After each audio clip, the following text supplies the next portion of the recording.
Boa noite, querida igreja. É uma alegria estar aqui mais uma vez e sempre que eu passo aqui nas redondezas, né, eu não tenho como deixar de não passar em Marechal, né? E é uma alegria muito grande, com temor, que eu sempre compartilho a palavra de Deus, porque é ela que nos orienta, ela que nos guia a toda a verdade e ela que nos une.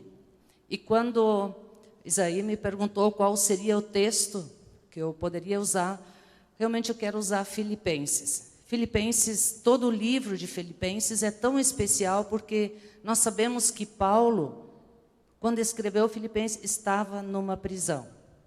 E imagina, eu tenho dificuldade de imaginar como uma pessoa que está numa prisão pode escrever uma carta dessas, falando 19 vezes a palavra relacionada à alegria.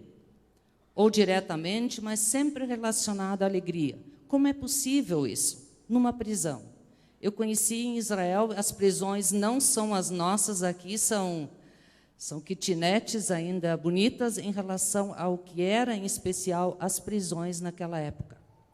Mas também, como você já conhece a minha história, os países que nós trabalhamos são países onde as pessoas pagam um alto preço por sua fé em Jesus.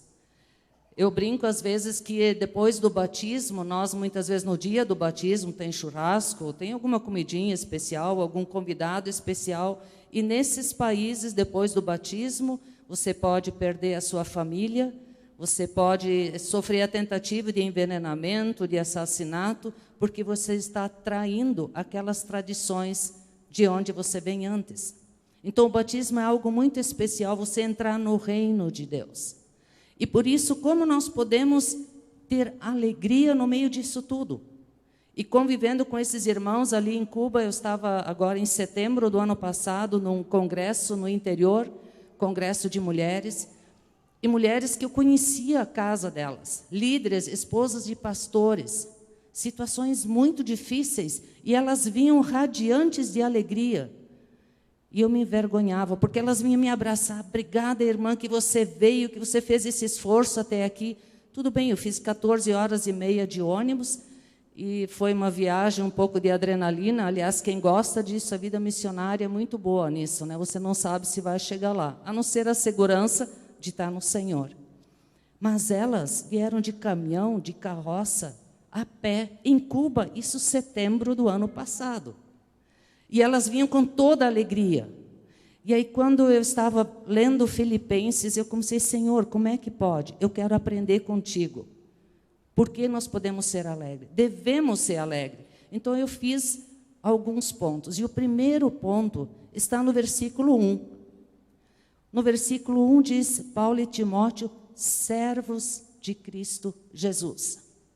Servo aqui não é simplesmente alguém que serve, é doulos, é escravo. Mas olha, escravo de quem? De Cristo Jesus. Aquele que esteve na fundação do mundo, o Senhor dos senhores, o Rei dos reis, e eu posso me sentir propriedade desse grande Senhor. Isso não é motivo de alegria? Não importa aonde eu estou, nós temos uma visão muito curta. Eu passo por uma dificuldade, eu não estou na bênção. Talvez pelo tipo de evangelho que muitas vezes é pregado. Só tem bênção, né? Sim, tem bênção, mas tem uma caminhada. E quando tem dificuldade na nossa vida, não é o ponto final, é uma vírgula. E depois da vírgula, continua. Então, quando diz aqui que nós somos servos de Cristo Jesus, e ainda quando ele diz graça e paz, no versículo 2, eu não vou entrar no mérito que é graça, um presente de Deus. E ele diz paz do nosso Senhor Jesus Cristo, não é uma paz qualquer. Naquela época, todas as cartas vinham paz. Paz, começavam as cartas, paz ao rei tal, paz, porque todos queriam paz, mas paz de circunstância. E a partir de Jesus Cristo, nós temos paz numa pessoa. Então, sou servo daquele que comprou a minha vida. Tenho paz, não pela circunstância, paz interior, motivo de alegria. O segundo ponto que eu quero citar está no versículo 2. E nesse versículo também diz: graça e paz a vós outros, da parte de Deus, nosso Pai. Esse Deus criador de céus e terra, que mantém o universo girando, é nosso Pai. E foi Jesus que disse, quando ele se encontrou com Maria Madalena, ali em João 20, 17, ele disse: diz aos meus discípulos que eu vou para o meu Pai e vosso Pai. Agora aqui só fica a pergunta: eu realmente conheço esse Deus como meu Pai? Se eu conheço, certamente eu tenho motivo de alegria. Porque não são as circunstâncias que me cercam que podem roubar a minha filiação eterna em Deus. Tendo Deus como meu Pai, ninguém, nem nada pode me tocar. O terceiro ponto está no versículo 3 a 5. Recordo de vós, tenho boas lembranças. Não vou ler todo o versículo que nós já lemos. Recordo de vós. E ele diz que com alegria ele faz súplicas. Eu tenho que confessar para vocês que às vezes eu tenho mais... Quando eu lembro de coisas não tão boas, eu costumo fazer súplica pelos outros. Do que com alegria: Pai, obrigado pela vida daquele irmão que está vencendo aquela dificuldade, que tem feito isso e aquilo. Não sei, talvez vocês sejam diferentes, mas muitas vezes nós temos a tendência a recordar dos outros pelas coisas ruins e não pelas coisas boas. E uma coisa que entra aqui é gratidão. Quando nós, porque é a nossa escolha, lá em Lamentações 3:21 diz: quero trazer à memória o que pode me dar esperança. Quero. A escolha é nossa. O que eu quero lembrar? Eu quero lembrar de coisas boas? Ou o foco, como eu vejo essas coisas? Ou eu quero lembrar de coisas ruins? A mesma situação pode ser vista de formas diferentes. Quando eu cheguei, eu brinquei com o irmão, né? Estamos aqui de novo, e ele brincou: ainda não te comeram? Ainda não deu problemas nas viagens? Eu disse: bom, um querido irmão nosso, na eternidade nós vamos conhecê-lo, Eliot. Ele trabalhou entre os indígenas e foi comido pelos indígenas. E quando eu li numa história, um comentário de um outro irmão, não tenho mais certeza se foi o irmão ou foi a esposa, que disse: bom, pelo menos até o corpo que iria apodrecer foi aproveitado pelos indígenas. Nós diríamos: mas esse irmão está em maldição, ele foi comido pelos indígenas. Mas o testemunho dele permaneceu. Vamos lembrar bem disso, queridos. Não é uma situação difícil, não é um tiro, não é um câncer, não é um acidente que tira a nossa vida. Nossa vida foi comprada por Jesus, e não são essas coisas terrenas que têm poder sobre nós, até sobre o nosso corpo. Só vai acontecer com essa casca, porque ela pertence a Deus, foi criada por Deus. Meu DNA é único. Portanto, também o meu corpo pertence a Deus. E Ele vai fazer o que Ele quiser. E quando aqui parece não é tão honroso assim o que aconteceu conosco, eu gosto muito de uma frase: tentaram nos enterrar, mas esqueceram que nós somos sementes. Então, quando um cristão morre em campo de batalha, ou aonde for, muitas vezes parece o final de tudo. Não, a vida, o testemunho que ele deixa, brota e é colocado, e certamente vem semente. Uma semente que nós semeamos, ela dá muito fruto. Depende da nossa vida. Não são as circunstâncias que nos abatem. Quarto ponto está no versículo 6. Esse versículo eu gosto muito. Estou plenamente certo de que aquele que começou a boa obra em vós há de completá-la até o dia de Cristo Jesus. Oh, queridos, quem está trabalhando na minha vida e quem é o vencedor é o Senhor da vida. E olha que a guerra, às vezes, da minha vida não é fácil. O meu eu tenta sobreviver. Te garanto que eu, como boa lemoa, né? Ele luta, é teimoso. Mas graças a Deus pela vitória em Cristo Jesus, Ele é poderoso. E Ele vai terminar toda a boa obra que Ele começou em mim. Muitas vezes, não sei vocês, mas nesse meio que eu vivo, as pessoas dizem, mas Ingrid, parece assim que Deus perdeu o controle da história. No meu aniversário, em dezembro, eu tive uma visita muito especial em Porto Alegre. Um irmão amado chamado Mero, que trabalha nos campos de refugiados na Jordânia, mas os refugiados de guerra da Síria, do Iraque, do Egito. Ele, inclusive, pastoreia as famílias dos que foram degolados, tanto do Egito como do Iraque. Então, o convívio dele é dentro de um meio que eu não consigo nem imaginar. Eu não consegui assistir os vídeos que ele me trouxe, porque é muito duro. E ele disse, Ingrid, Deus não perdeu a batalha. Ele não perdeu o jogo, parece que para nós, mas como? Ano passado, pelas estatísticas, foram mortos mais irmãos do que nos últimos 10 anos. Deus perdeu o controle? Não, queridos. No meio disso, o que está acontecendo? Nunca se converteram tantos muçulmanos como em 2015 e nesse 2016. Nunca na história.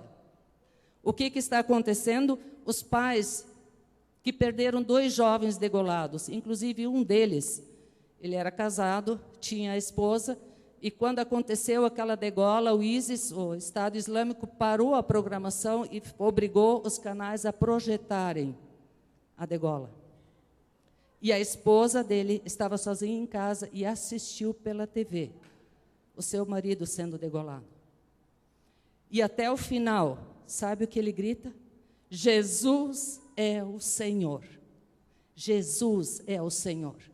E o que prevaleceu não foi que ele morreu, o que prevaleceu é que muitos que ouviram isso, o que fez esse jovem gritar até o final? Jesus é o Senhor. E muitos caíram aos pés, caíram de joelhos, dizendo, eu quero esse Cristo, que dá poder para esse jovem, até o final, gritar, Jesus é o Senhor. E a esposa está firme, e os pais disseram, isso está gravado, perguntaram ao pai, o que você diria se você encontrasse o degolador? Ele disse, eu diria muito obrigado, porque o testemunho do meu filho era conhecido na nossa cidade. Hoje, o testemunho do meu filho é mundial. E pessoas em muitos países têm se convertido por causa disso. A mãe disse, eu também diria obrigado, porque ele mandou meus filhos mais cedo para casa. Eles já estão nos braços do Pai. Deus não perdeu o jogo.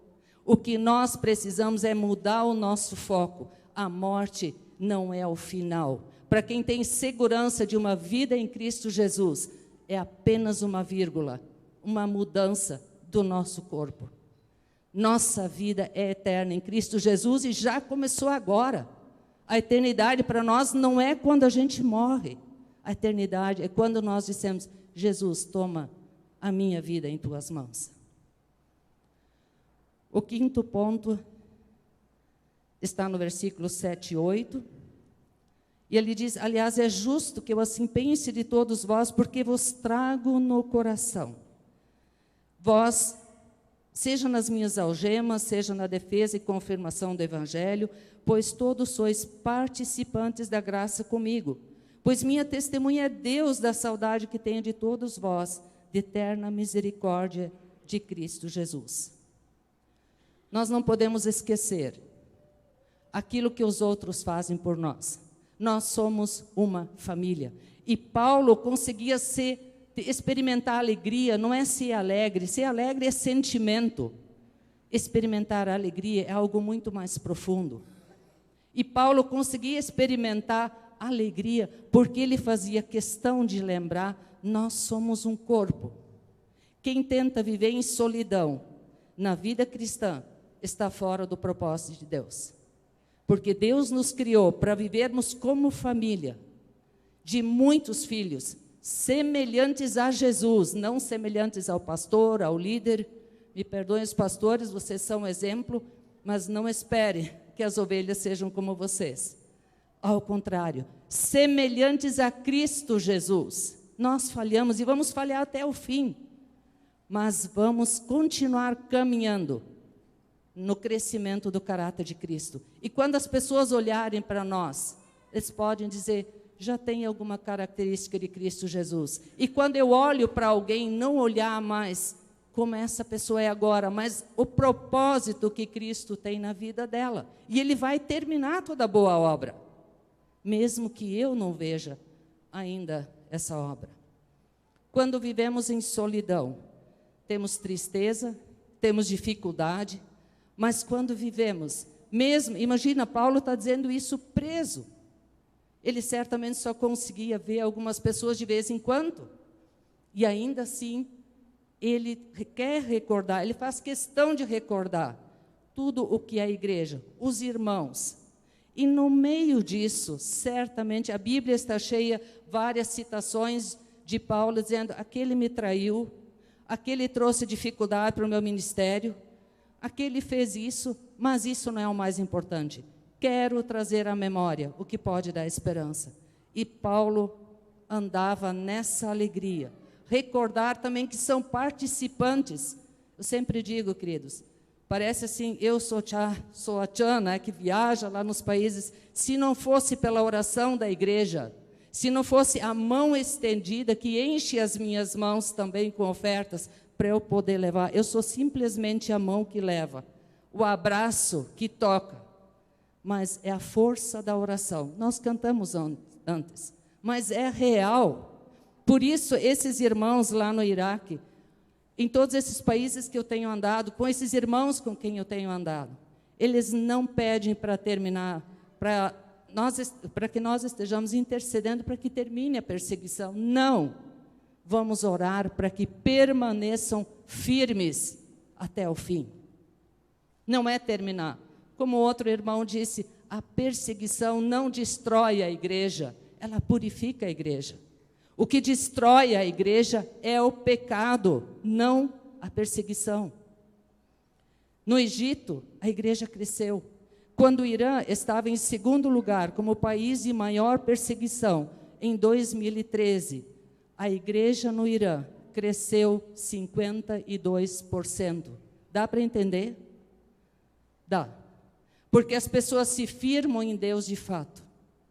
Isso me deixa muito animada em ver, depende do nosso olhar, como é que eu enxergo tudo o que está acontecendo. No nosso país, nós estamos vivendo uma situação complicada. Não vamos olhar a situação só de agora, não é ser que nem avestruz, enfiar a cabeça no buraco, fazer de conta, não.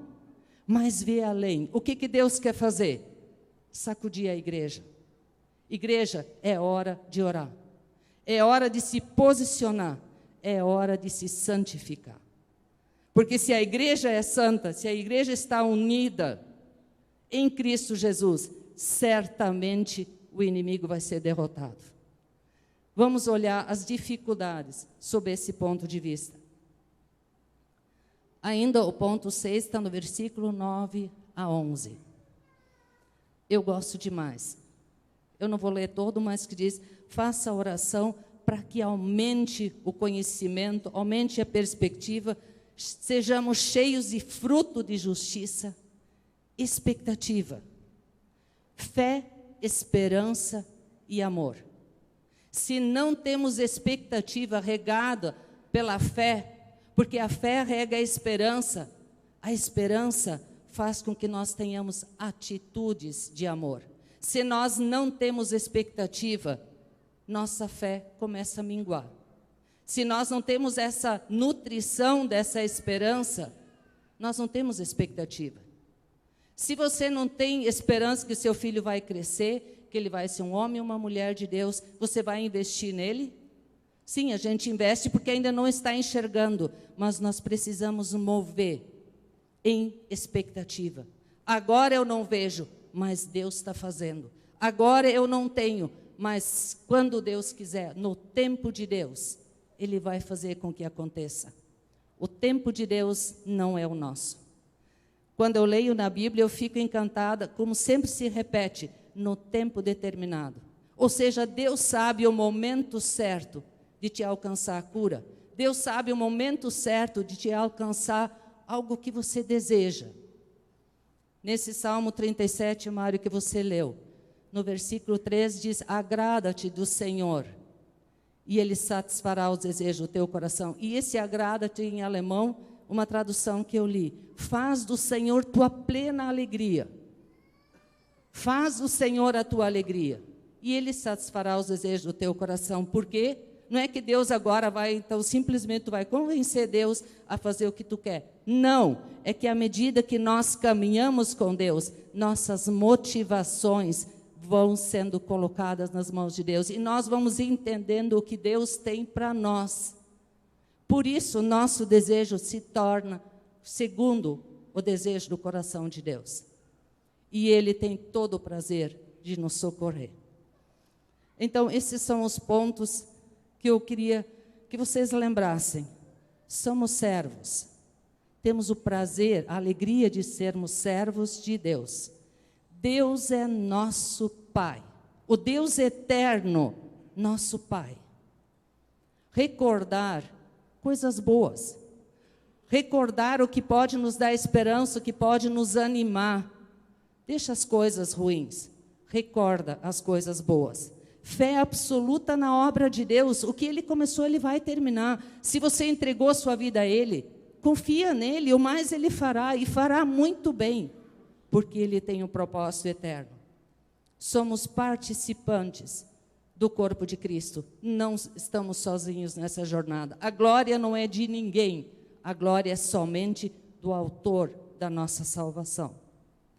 E vamos ter expectativa daquilo que Deus vai fazer. Eu rapidinho ainda, eu não vou mostrar as fotos, mas deixo só contar o que está acontecendo rapidamente. Em Guiné, onde nós trabalhamos, mês de janeiro, nós tivemos 16 batismos de muçulmanos.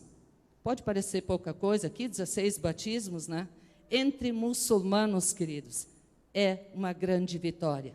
Porque cada um desses, na sua família, alguns foram expulsos das suas casas, precisam ser acolhidos, mas é uma grande vitória em Cristo Jesus. E os casais que estão trabalhando lá não sabem o que fazer de tanto trabalho, porque eles estão vindo, nós queremos conhecer Jesus. E quando estive com eles, andando naquelas aldeias, o que mais tocou não foi o discurso teológico, que muita coisa nem fecha. O que nós temos como discurso teológico, creio que já falei aqui, quando digo, eu vim falar do amor de Deus, aí tem balantas, tem tandas, tem manjacos, tem pepés, cada um tem um Deus diferente. Então você tem que viver ali o testemunho de Cristo Jesus. Não é fácil, mas com as orações de vocês, os missionários suportam.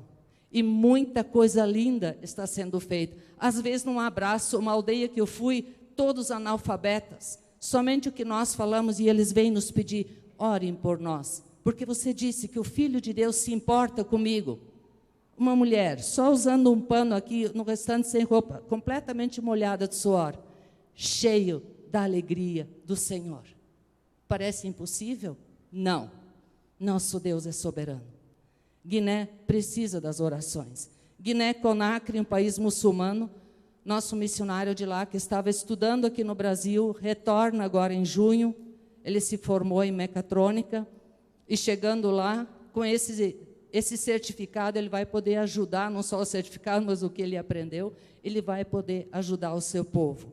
Sua esposa fez técnico de enfermagem e também teologia, que eles precisam de um documento para poderem ter a igreja em andamento. Então, eles voltam em junho para um país 93, a última estatística deu 96% muçulmano. Ele era um príncipe, então ele está colocando mais uma vez a sua vida em risco. Mas ele volta para uma igreja que no dia de Natal teve 70 pessoas na vigília de Natal. Parece pouco. Aqui no Brasil, com toda a liberdade que temos, talvez seria 70 mil. Colômbia é o momento, é o lugar que nós temos de maior dificuldade. Em janeiro, eles mataram 7 pessoas, 5 deles cristãos, 2 não cristãos, alguns estão desaparecidos. A guerrilha, os paramilitares desalojaram 5 aldeias, E aí nós temos muita dificuldade. Um irmão indígena, pastor indígena, teve a sua casa incendiada, perdeu tudo. E ele disse, o que importa isso aqui? Vocês acham que ele não tem dificuldades? Eles perderam tudo, eles estavam debaixo da árvore. Quando chegou o missionário lá, um brasileiro e também o colombiano, eles pelo menos colocaram uma lona para quando chove. E ele disse, isso aqui é passageiro. Deus sabe. Então, quando a gente vê essas pessoas dizendo isso, eu só posso me envergonhar. O nosso foco como missão, a fim de proclamar realmente é maior nas montanhas da Colômbia, pelas dificuldades que eles têm enfrentado. Cuba, que nós temos também apoiado, graças a Deus, eu creio que vocês já sabem, as Bíblias foram liberadas agora. Raul Castro assinou a liberação de Bíblias, que antes era proibido. Tiraram meu emprego de traficante de Bíblias, né? Não preciso agora. Mas nós continuamos apoiando a igreja em Cuba com recursos, mas especialmente com o nosso amor. É ali que diz, quero recordar. E quando eles recordam, eles dizem, o fato de saber que vocês oram por nós é o que nos sustenta, é o que mantém a nossa vida. Então, essa é uma pincelada assim, geral do que estamos fazendo, do que vamos fazer este ano, e gostaria realmente de contar com as orações de vocês. E eu sei que muitos aqui têm orado por nós. Isso tem feito muita e total diferença. Que Deus abençoe e guarde essa igreja. E não esquecendo que vocês têm um grande campo missionário, porque o nosso Brasil é um campo missionário. Não esquecendo que é Jerusalém, Marechal Cândido, Judeia, Paraná, Samaria, Brasil e até os confins da terra. Posso orar, pastor? Senhor, nós nos colocamos diante de Ti, com muita alegria e gratidão. Que privilégio que nós temos, Senhor. Chegar diante do Deus eterno, Deus Criador de céus e terra, que deu o seu Filho por nós, que derramou seu sangue por nós, e nos tornou servos Teus. Portanto, sabemos que a responsabilidade é Tua, que Tu nos guardas, Tu nos guia, Tu nos conduz, ó Pai. Obrigado, ó Deus eterno, porque nós podemos chegar diante de Ti como Teu povo, Jesus amado, como Tua noiva, e é o que nós pedimos. Neste momento, sacode a igreja no Brasil, para que estejamos diante de Ti com graça, com alegria e saber que toda a obra que Tu começaste no Brasil, Tu vais terminar. E que este campo, esse celeiro de missionários que o Brasil tem sido, só vai aumentar, só vai crescer, porque muitos corações serão movidos em Tua direção. Abençoe a Tua igreja neste local. Abençoe Marechal Cândido. Torna Marechal Cândido como um farol neste estado, irradiando da Tua graça, do Teu testemunho e do Teu poder. Em nome de Jesus. Amém.